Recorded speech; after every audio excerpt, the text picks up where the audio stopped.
तुम्हें कितनी बार बताया है, मेरे तैयार होने से पहले मेरा नाश्ता तैयार हो जाना चाहिए। शादी के 25 सालों बाद भी मुझे क्यों बार बार एक ही बात बतानी पड़ती है? लता, तुम्हें क्या है? तुम तो आराम से घर पर रहोगी, मुझे काम पर जाना पड़ता है। तुम हो कि हमेशा बेवकूफ़ों जैसी हरकत करती हो। अगर तुम यह जानबूझकर करती हो तो याद रखना, मुझसे बुरा कोई नहीं होगा। आज भी प्रशांत का पारा चढ़ा हुआ था। इन कटु शब्दों में अपना गुस्सा उतारते हुए, गीला तौलिया कुर्सी पर फेंकते हुए प्रशांत गुस्से से लता की तरफ देखने लगा। लता के लिए प्रशांत का यह गुस्सा कोई नई बात नहीं थी। वह महीने में 3-4 बार ऐसी ही लता पर बरस पड़ता था।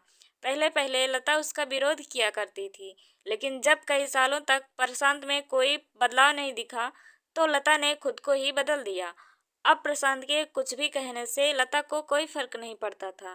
प्रशांत की हर बात वो चुपचाप से झुकाए सुन लेती थी। शादी के पहले 5 साल तक लता ने पूरी कोशिश की थी कि प्रशांत को बदला जाए, लेकिन फालतू का गुस्सा करना और बाद में लता को भला बुरा कहना, यह मानो जैसे उसकी आदत बन गई थी। कोई भी वाद विवाद होता तो प्रशांत सीधा लता को बोल देता, अगर मैं तुम्हें अच्छा नहीं लगता तो क्यों नहीं चली जाती अपने मायके, क्यों रहती हो मेरे साथ? इतना सब कुछ होने के बावजूद लता प्रशांत के साथ रहती थी, क्योंकि उसे अपने बेटे की फिक्र थी। और वह जाती भी तो कहाँ, अपने बूढ़े हो चुके माँ बाप को इस उम्र में परेशान करना वह नहीं चाहती थी। समाज और लोग क्या कहेंगे, यह भी तो उसे देखना था। वह इतनी पढ़ी लिखी भी तो नहीं थी कि खुद जाकर कोई नौकरी कर सके और अपना और अपनी बेटी का पालन पोषण कर सके। लता को अब अपनी फिक्र नहीं थी, उसको फिक्र थी तो बस अपनी शादी लायक हो रही बेटी की। लता नहीं चाहती थी कि पति पत्नी के झगड़े की वजह से काव्या डिस्टर्ब हो। काव्या की पढ़ाई पूरी हो चुकी थी, उसके लिए अब शादी के रिश्ते आने लगे थे। कई रिश्तों को काव्या ठुकरा चुकी थी। 2-3 महीनों बाद एक अच्छा रिश्ता आया। रिश्तेदारों और पहचान के लोगों ने भी लड़के के बहुत गुणगान किए थे। प्रशांत एक शाम अपनी बेटी के पास बैठकर उसे बताने लगा, काव्या बहुत अच्छा लड़का है, पढ़ा लिखा है, बड़ा घर है, बहुत अच्छी नौकरी है। ऐसे रिश्ते बार बार नहीं आते बेटा, इस बार मना मत करना। काव्या अपने पिता से ज्यादा बात नहीं करती थी, शायद डायरी डरती थी, यह शायद नफरत करती थी। लेकिन आज वो अपनी पूरी हिम्मत इकट्ठा कर बोली, मुझे अभी शादी नहीं करना है पापा, मैं नौकरी करना चाहती हूँ, खुद अपने पैरों पर खड़ी होना चाहती हूँ। हाँ तो उसमें क्या बड़ी बात है, मैंने लड़के से बात की है, वह तुम्हें किसी बात के लिए नहीं रोकेगा, तुम शादी के बाद भी नौकरी कर सकती हो, वह तुम्हें नौकरी के लिए परमिशन दे देगा। प्रशांत बोला, मेरा नौकरी करना या ना करना उसकी परमिशन पर क्यों डिपेंड रहेगा पापा? काव्या ने पूछा, मैं कह कर रहा हूँ ना, तुम्हें किसी भी चीज की कमी नहीं होगी वहाँ। ऐसे रिश्तेदार बार बार नहीं आते, इसे ठुकरा मत, बहुत खुश रहेगी तुम वहाँ। प्रशांत बोला, पापा क्या मैं उतनी ही खुश रहूंगी जितनी मम्मी इस घर में खुश हैं? काव्या ने तंज कसते हुए कहा, आज तुम्हारी जबान कुछ ज्यादा नहीं चल रही है?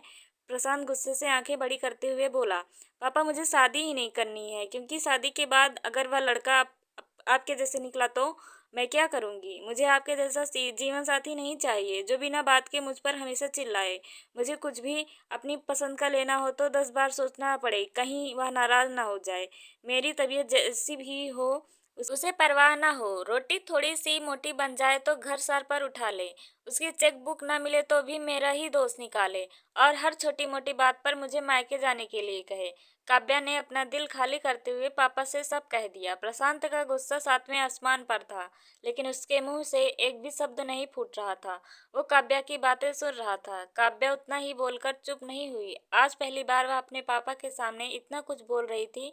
पापा, आपने माँ के साथ हमेशा गलत व्यवहार किया। आप अपने ऑफिस का गुस्सा बिना सोचे समझे माँ पर उतार देते हैं। कभी इस बात की परवाह भी नहीं करते कि उन्हें कैसा लगता होगा। आपकी बातें सुन सुन माँ ने अपना स्वाभिमान खो दिया। प्रशांत आज पहली बार अपने किए बर्तावों को महसूस कर रहा था। वो इतना ही बोल पाया, जो तुम्हारा मन है वो करो, मैं तो इतना बुरा हूँ ना? काव्या ने प्रशांत का हाथ पकड़ा और बोली, पापा मुझे सिर्फ एक सवाल का जवाब दे दो, क्या आप चाहेंगे कि मेरा पति आपके जैसा हो? अगर आपका जवाब हाँ है तो कर दीजिए मेरा रिश्ता आज ही, और ना है तो मुझे आत्मनिर्भर बनने दीजिए। प्रशांत कुछ भी न बोल पाया और वहां से चुपचाप बाहर चला गया। आज उसे लता के सामने जाने में शर्म आ रही थी। चलते चलते उसकी आंखों में आंसू भर रहे थे। प्रशांत ने आज से अपने आप को बदलने का निश्चय किया। अगले दिन से लता ने अपने पति में काफी बदलाव देखा। वह सोचने लगी कि जो हिम्मत काव्या ने दिखाई है, वह हिम्मत अगर मैं पहले ही दिखा देती तो शायद आज इस परिस्थिति कुछ और होती। अब काव्या पढ़ लिख कर अच्छी नौकरी करने लगी थी और 3 साल बाद उसके लिए एक अच्छा रिश्ता आया। और उसकी विदाई पर प्रशांत बोला, बेटा तू हमेशा खुश रहेगी क्योंकि तेरा पति तेरे बाप जैसा नहीं है।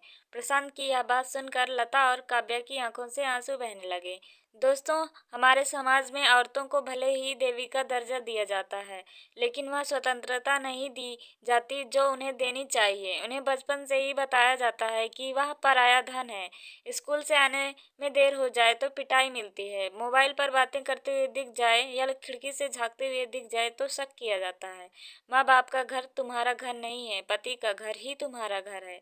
जीवन भर यह बातें बता बता कर उन्हें ससुराल भेज दिया जाता है और एक दिन किसी छोटे मोटे झगड़े में ससुराल वालों से उन्हें सुनना पड़ता है कि इस घर को छोड़ दो और मायके चली जाओ।